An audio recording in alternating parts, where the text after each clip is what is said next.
Hello, the House of Tarot YouTube followers. Welcome to today's reading. Today we're doing a heart-to-heart tarot reading. This is somewhat of a love reading, just getting the energies from how they view you, how you view them, what might not be expressed at the moment, how to communicate better, just things like that. We're going to ask all the questions today on this reading. We're going to go ahead and get started. So we're going to start with how they view you, or let's just get some energies about the relationship first. Just where is the relationship currently? Just some energies, just different cards. This may not resonate for everybody, so please just take what resonates. Let's just get the overall feel of this heart-to-heart connection. We have I don't understand, so a lot of miscommunication, a lot of things where we think people can understand what we're saying because we're saying the words, we're clearly saying them, but they're just not receiving it the right way. So just some sort of conversation issues, glitches, things like that. I am stuck in visions of us together, and also perceptions. Just somebody that has a perception of the relationship, something that they perceive how it should be, how it's going to go, just some expectations as well, just not being met overall. So a lot of just misunderstandings, getting stuck in visions, just kind of expectations of you possibly, or where the relationship should be, or you yourself have expectations of the other person, and just things that you guys are not aligning with together. Like they're kind of a no-brainer to one of you in the relationship, like, oh, well, of course it would be this way, but then the other one just was not on board with it or didn't think it was such a big deal. So just a lot of miscommunication, misunderstandings. Let's take one more. I am scared of rejection. So really be careful with any kind of energy where you are just complying for the sake of not being rejected. Just any kind of people-pleasing energy is also what I'm getting. Being afraid of rejection, being afraid that you won't be loved for showing your full self. So really be careful with that kind of energy. Make sure you express who you are and how you feel. I'm hearing that. Really be yourself. Don't be afraid of being rejected for being yourself. Don't be afraid of being rejected for not just going along with things for the sake of keeping the peace. So a lot of people-pleasing energy is what I'm hearing. Just beware of any kind of people-pleasing energy, not being yourself, because long term it just kind of blows up. Let's go ahead and go with our tea leaves. We have the claw. Be careful and do not take risks. So being careful, just having one eye forward, kind of just understanding everything, reading the room, just kind of being careful with not losing yourself, just where your role is in this relationship and how much you're giving and not receiving, just things like that. Just being careful. We have a gong, an exciting event. We also have a throne, position of authority. So I don't know if somebody feels like they have more power than the other, and one is feeling this people-pleasing energy where they feel like they always have to go along with everything. They always have to say yes. They always have to kind of be peppy and do all the things, but someone is definitely having more power than the other. We also have a basket, recognition for an award or a merit, also wanting recognition for being this people pleaser, not ruffling feathers. So really be careful with that energy, not needing those recognitions or rewards, or kind of just a piece of attention that doesn't really like quite fit your needs as well. Let's go with one more. We have flowers, happiness. I'm seeing this also within yourself, my dear listener, kind of being happy just with yourself, being happy for yourself, just an overall happiness for who you are, loving on yourself, kind of being beautiful, being graceful with yourself, putting into yourself what you kind of expected someone to put into you. So if you want to be wined and dined, making sure that you wine and dine yourself. If you want to be romanced, making sure that you romance yourself, just things like that. So let's go ahead and continue with this reading. How they view you. Let's get a card for how they view you and see where this takes us. Ooh, okay. I'm going to start with this one. How do they view our dear listener? We have the Empress. This is beautiful. So this is about femininity. This is about grace. This is about mothering energy as well. Not like mothering, but this like where they can see children with you, where they could see you being the mother of children. Just beautiful mothering energy, nurturing energy, loving energy.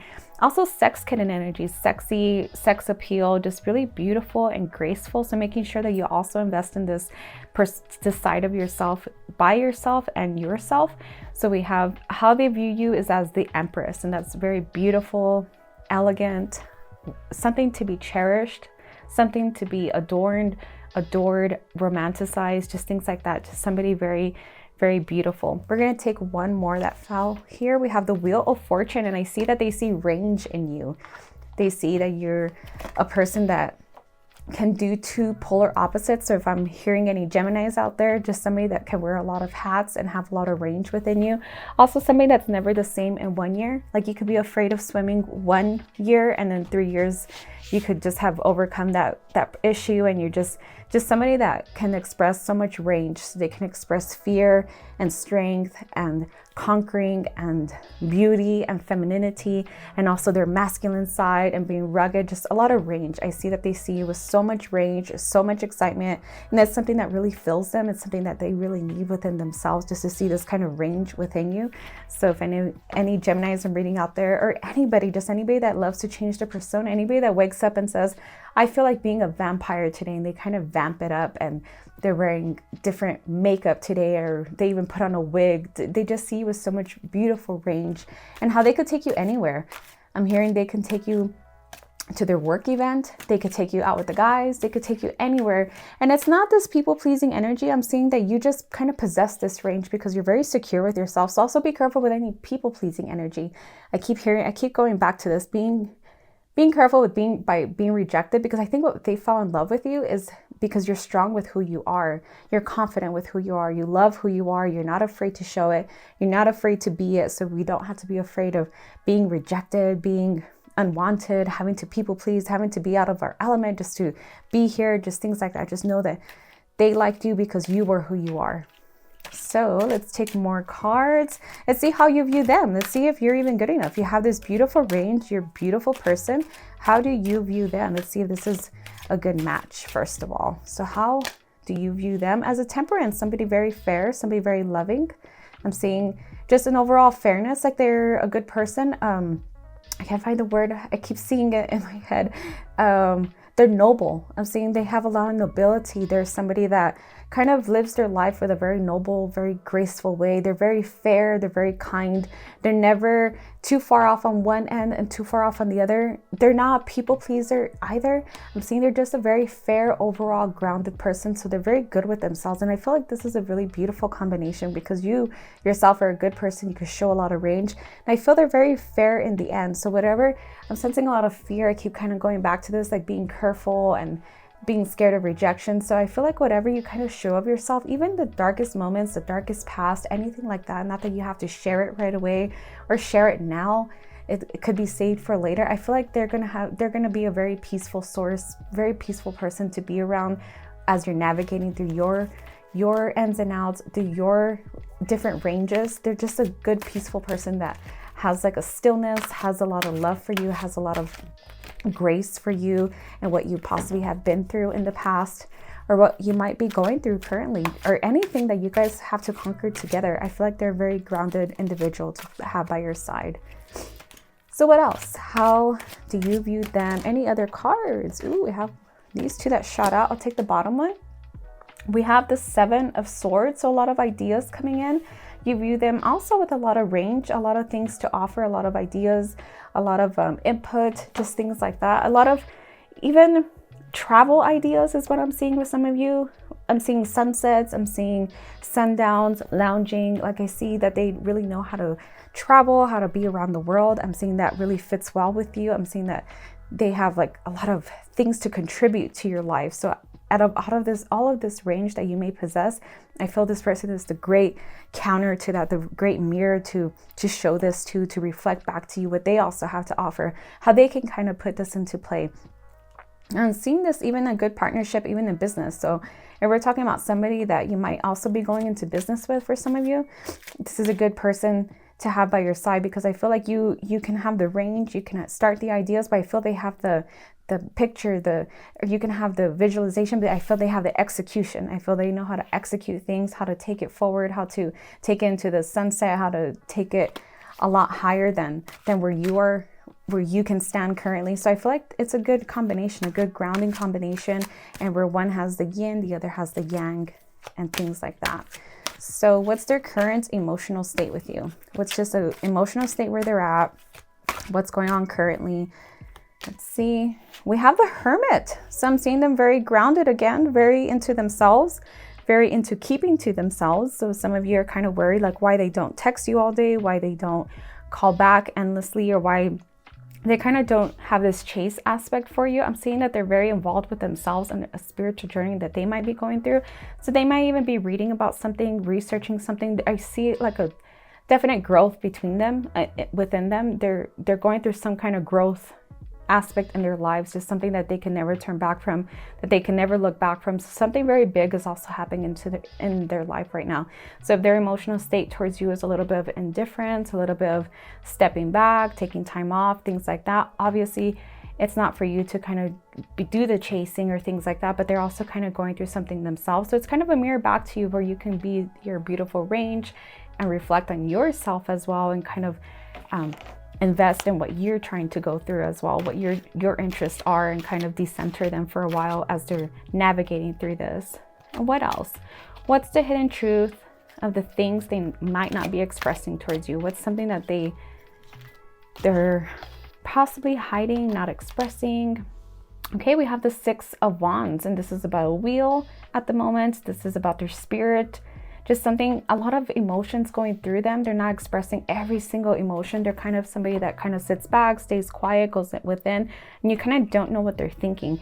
In a way, I feel like they don't want you to know what they're thinking. They don't want you to know so much about them. They're kind of somebody that has to kind of work things out by themselves.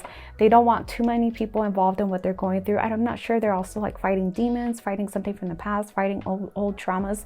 And I feel like you might bring this out from them. You might bring out this beautiful nurturing that they've never received anymore, and they don't know how to navigate it. They don't know where to place it. It's kind of like a displaced energy, and they're trying to figure it out. So it's not necessarily you, and those are not the right words to say, like it's not you, it's me, but it could be that they're also navigating things within themselves and where to put misplaced energy. It's just love that they're not used to, just things that they're not used to, some hidden things that they can't even talk about. We had this one pop out. So we have the moon, and again, this is about their dark side. So this is their shadow side, just something they possibly don't want you to know completely. And I don't see this as something super negative or super alarming. This is just something that they're not ready to express in general. They may never be ready to express. They may be like, they weren't used to being loved this much. They weren't used to being cared for this much. They're just not used to it. So instead they kind of go within themselves, and they don't know where to place this energy. I'm seeing that this energy is just kind of floating around like this little orb, and it just doesn't have a place within them. They want it, they desire it, and I feel like they would be lost without it. They would be more lost than kind of being by themselves. But I feel this is something within their shadow side that they're kind of working out, and they don't want it to go away. I feel like they're not going to tell you because they do not want you to back off. They don't want it to go away. They want your love. They want your loving, just things like that. So let's get one more card. What's the best way to communicate with them? As we're navigating all this, what's the best way to communicate? As they're being quiet, they're kind of going within themselves. There's a lot of misplaced energy, a lot of shadows in this, their shadow side. What is the best way to communicate? How is the best way to communicate? What can we learn today to communicate with them, to better this connection, aside from investing into yourself? Let's see what cards pop out. Okay, I'm gonna go with this one. So we have the Four of Wands. The Four of Wands can also be seen as 1111, so watch out for those numbers, or two doors. So kind of two doors. By having two doors on my head, I'm seeing options, giving them options, not always making it so black and white where they have to comply, where they also have to people please in any way, or be afraid of rejection, or be afraid that you withhold their love from them. But also having two doors, since I see a lot of range within you, I also see like two doors being available, two paths being available. Like it doesn't always have to be black and white. There's so much beautiful gray within you where you could still kind of offer your love. So the best way to communicate, I'm seeing, is offers, having two doors, having two things, not having it so rigid as they kind of cross these paths, cross this moon, across their shadow side, the things they're working through. And I'm seeing a lot of misplaced energy, just energy they don't know what to do with it, like so much love that they don't know where to place in. They have to really navigate this by themselves. But you're also offering like two doors for them, two doors that work for you, obviously, but the two doors that they never feel trapped. They never feel like ultimatums. They never feel like you're ever going to withhold love, withhold energy, withhold anything from them. So anything else, the best way to communicate with them, aside from offering them options and love and grace for what they're going through, what else do we have? we have the 10 of Cups, and the 10 of Cups is about completion. It's about family. So it's kind of offering security for them, that they still get to have you. They still get to have this family aspect. The 10 of Cups is always about having it all, the family, the children, everything is at the end. It works out, and there's a beautiful rainbow usually. So this card definitely shows that it's the ending, it's the happily ever after. So kind of that always being on the forefront. So communicating with them the big picture, communicating with them the happily ever after, how things do end up working out, always work out in their favor as they're working through their own demons, their own shadow side, things like that. So also offering that there's this 10 of Cups, this ending, this beautiful fairy tale, this beautiful marker at the end where it's like a goal for both of you as you're both navigating through different things. Let's go ahead and take one message card. So we're going to take a wish. Make a wish with a dandelion in the wind. So making a wish, thinking about your wish as you're walking, as you're out and about. This is the season of dandelions, or whenever you're listening to this, if there's a dandelion, just make sure you make your wish, even if it's in your mind, even if you don't want to go into somebody's yard to poke it. If you saw it, it's yours. Make that wish. It was offered to you from the universe. That's the universe trying to tell you that. And we are going to do a pendulum reading. So think of your yes or no question. Pause the video if you have to and come back. We're going to ask a yes or no question for our dear listener. And we have a yes. It's a very slight yes, but it's a yes for whoever needed that. So with that, my dear listener, please take what resonates and leave the rest. I do offer readings at thehouseoftarot.etsy.com. I can make you any kind of spread. I can customize any of your questions to fit into a spread. If you like this reading, please just refer back to the title and I can find it and I will customize it for you. So come visit me there. I also offer pendulum readings as well as cord cutting rituals that I complete for you to cut cords with anything that no longer serves you, any energy, any person, just anything that no longer serves your good nature at the moment. So come visit me at thehouseoftarot.etsy.com. And with that, I leave you guys. Bye-bye.